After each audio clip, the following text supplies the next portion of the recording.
you will prevail. The reason I know you'll prevail is because so many others have done it before you. The long arc of history tells us we have every reason to be hopeful. So be hopeful. There is an interesting trend I've noticed. It's very conventional for every generation to underestimate the potential of the following one. It's because they don't realize that the progress of one generation becomes the foundational premise for the next. And it takes a new set of people to come along and realize all the possibilities. I grew up without much access to technology. We didn't get our first telephone till I was 10.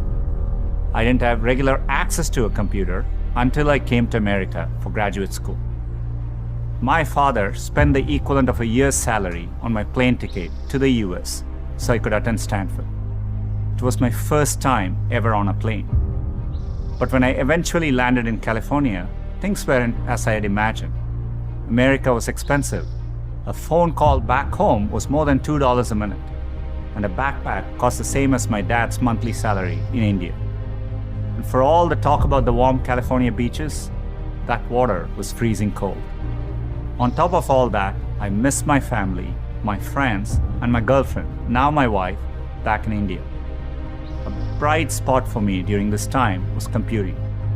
For the first time in my life, I could use a computer whenever I wanted to. Completely blew my mind. Under television, when we finally got one, only had one channel. So imagine how awestruck I am today to be speaking to you on a platform that has millions of channels. There are probably things about technology that frustrate you and make you impatient. Don't lose that impatience. It'll create the next technology revolution and enable you to build things my generation could never dream of. The ability to ask a computer anything, anywhere. Be impatient. That's okay. It'll create the progress the world needs. The important thing is to be open-minded so that you can find what you love. For me, it was technology. The more access my family had to technology, the better our lives got.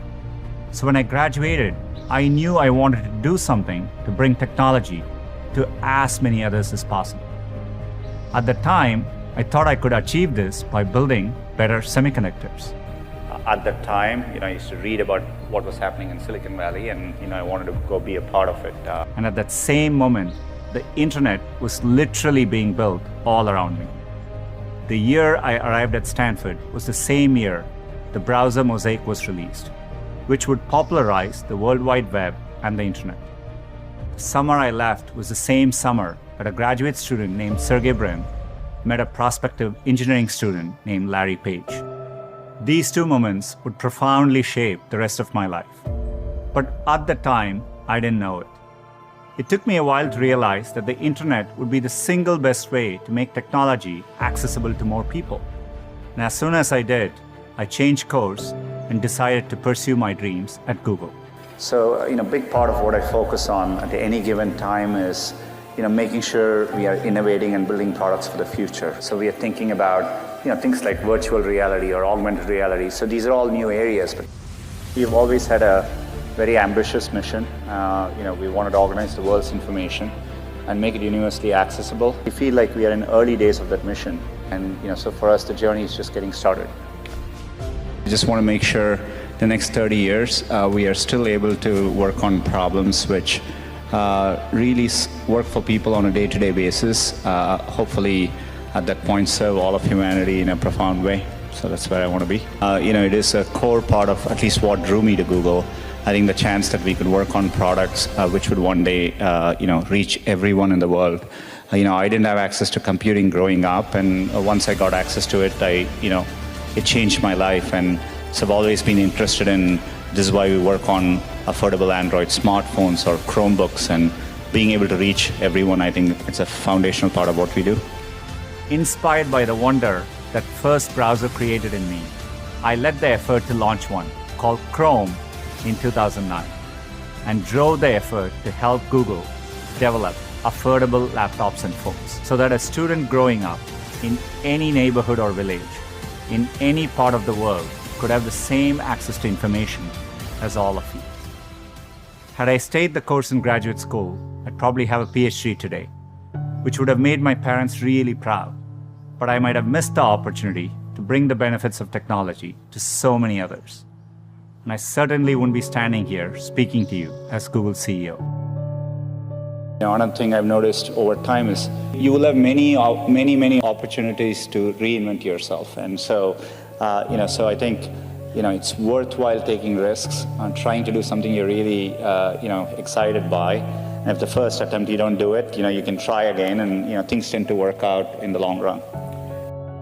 In Silicon Valley, part of the reason so many people start up a company is, starting up a company and even having failed, you can wear it like a badge of honor, right? And I think that's important. Culturally, risk is rewarded. I remember when I started working at Google, if I went and people were discussing ideas, the other people who heard the ideas try to build on those ideas. They encourage you. So it's a culture of optimism. It's a culture of risk taking, and I think that's really important. So, move forward would be for me. If I look at what is needed to solve the next generation of problems, creativity is an important attribute. I think so. Encouraging more creativity through the educational system. Today, I do think our educational system values, rigorous academic knowledge over necessarily, being more creative in how you approach education. I think that's important. Another thing I would say is, and I think I've seen it in the best schools in the US, etc. It's what I call it's very experiential, very hands-on. People learn how to do things by doing them, and not just by learning about them, right? And I think that's a big difference. So, to me, so allowing a system in which there's a lot more creativity, learning how to get things done by hand, and so much more of a project-based experiential learning are all, I think, trends which the Indian educational system needs to adopt. And I also think it's important to teach students to take risks, and and making sure the system doesn't penalize for you to take risks, and if you're different. And so those are all attributes which I think are important. When I see entrepreneurs here, they seem no different to me than the kind of people I meet in the Valley. So intrinsically, I think India can do the same kinds of things. And as the internet becomes more mainstream, people feel more confident. You have a much larger domestic market to tackle. That'll give you the confidence to tackle not just a local market, but global problems as well. So I think we're very well positioned. And the one good thing about India is I think, there's always been, whenever in India I used to walk around and go to some remote corner and find a tea stall, I always felt there is an entrepreneur there somewhere who saw that opportunity. So I think that streak has always existed. But I do think this generation, to your earlier point, I think is less, afraid to take risks and follow a conformist path, which is good. The only thing that got me from there to here, other than luck, was a deep passion for technology and an open mind. So take the time to find the thing that excites you more than anything else in the world. Not the thing your parents want you to do, or the thing that all your friends are doing, or that society expects of you. I know you're getting a lot of advice today, so let me leave you with mine. Be open, be impatient, be hopeful. If you can do that, history will remember not for what you lost, but for what you changed. You have the chance to change everything. I'm optimistic you will. Thank you.